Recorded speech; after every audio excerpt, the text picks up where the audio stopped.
Well, after that cliffhanger on the last episode of Love Island USA, it turns out that Huda has nothing to worry about because Jeremiah is sticking beside her. And of course he's sticking beside her because he's got the eyes on the prize. And it's so obvious.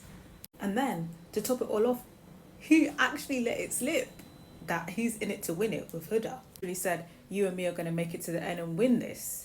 No self-awareness. Now, he did say that he's not basically ready to be a stepfather. Like, he's ready to, like, make it to the end with Huda and then see how he feels about it on the outside, which I think is realistic. But we all know the quotation marks and the brackets and the silent connotation was, we're not lasting long after this. I'm happy to get to the end with you and win the show potentially.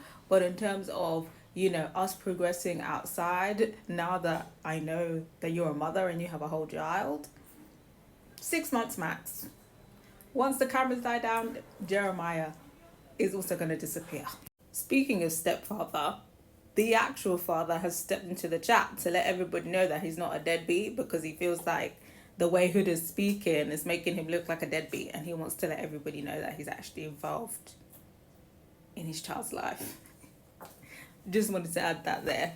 So now, the baby daddy's kind of mad at Hood. He's feeling a type of way.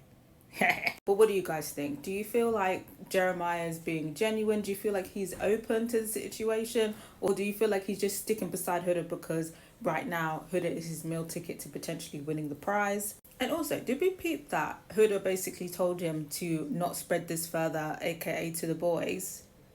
And yet he basically started spreading it day one, but not to the boys, to Bella. And I feel like he was testing out the waters there.